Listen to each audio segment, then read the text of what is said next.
కృష్ణా జిల్లా వీరవల్లి జెడ్పీ పాఠశాలలో జరిగిన సంఘటన సమాజాన్ని కలవరపరిచింది.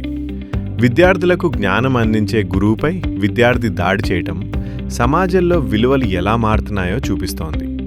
తరగతి గదిలో తోటి విద్యార్థులు మరియు మహిళా ఉపాధ్యాయురాలు ఉన్నప్పటికీ ఒక విద్యార్థి ఆగ్రహంతో తన టీచర్పై దాడి చేయడం బాధాకరమైన విషయం. ఉపాధ్యాయుడి ఛాతిపై బలంగా కొట్టడంతో ఆయన తీవ్ర నొప్పితో బాధపడుతూ కన్నీళ్లు పెట్టుకున్నారు. తన తల్లిని తిట్టారని కోపంతోనే ఈ దాడి చేశానని ఆ విద్యార్థి చెప్పినట్టు తెలుస్తోంది.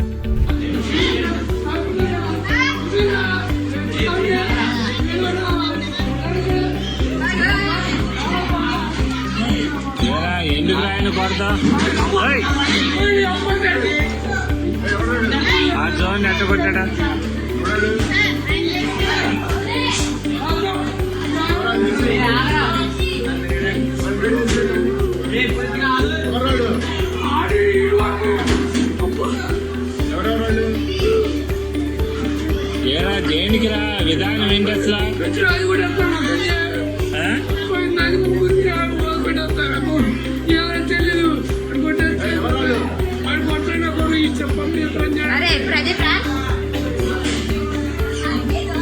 ఎందుకురా విధానం అట్లా కాదు, అసలు తప్పు కదా.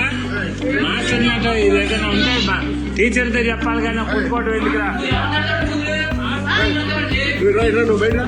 అట్లా తప్పు కాదురా అది. అట్లా ఏదన్నా ఉంటే నువ్వు కొట్టకూడదమ్మా.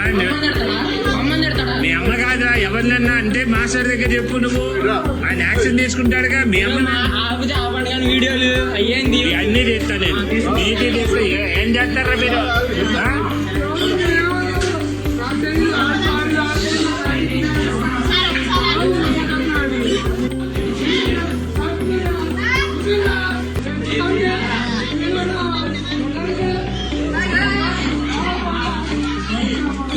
ఎందుకు ఆయన కొడతా?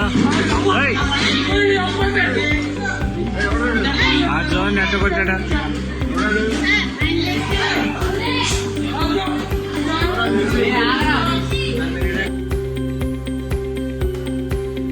అయితే గురువు విద్యార్థులను సరిదిద్దడానికి చెప్పే మాటలను తప్పుగా అర్థం చేసుకోవడం సరైంది కాదు. గురువులు విద్యార్థుల భవిష్యత్తు కోసం కష్టపడుతూ వారికి మంచి మార్గం చూపించే వ్యక్తులు. ఈ ఘటనలో తోటి విద్యార్థులు అడ్డుకోకపోయి ఉంటే పరిస్థితి మరింత దారుణంగా మారే అవకాశం ఉండేది. పాఠశాలలు జ్ఞానం నేర్పే పవిత్ర స్థలాలు. అక్కడ ఇలాంటి సంఘటనలు జరగడం సమాజానికి మంచిది కాదు. విద్యార్థులు గురువులను గౌరవించడం, వారి మాటలను అర్థం చేసుకోవడం చాలా అవసరం. గురువు అనేది విద్యార్థులకు మార్గదర్శి. గురువుల పట్ల గౌరవం భారతీయ సంస్కృతిలో ఎంతో ముఖ్యమైనది. అలాంటి గురువులపై దాడులు జరగడం సమాజానికి ఆందోళన కలిగించే విషయం. ఈ ఘటనపై నెటిజన్లు తీవ్ర ఆగ్రహం వ్యక్తం చేస్తూ విద్యార్థుల్లో విలువలు, క్రమశిక్షణ పెంపొందించాల్సిన అవసరం ఉందని సూచిస్తున్నారు. ఈ సంఘటన మనకొక ముఖ్యమైన సందేశాన్ని ఇస్తుంది. కుటుంబం మరియు పాఠశాలలో పిల్లలకు మంచి విలువలు, సంస్కారం నేర్పడం చాలా అవసరం. గురువుల పట్ల గౌరవం, సహనం మరియు క్రమశిక్షణ వంటి విలువలను పెంపొందించాలి. అప్పుడు మాత్రమే ఇలాంటి సంఘటనలు భవిష్యత్తులో జరగకుండా నివారించవచ్చు.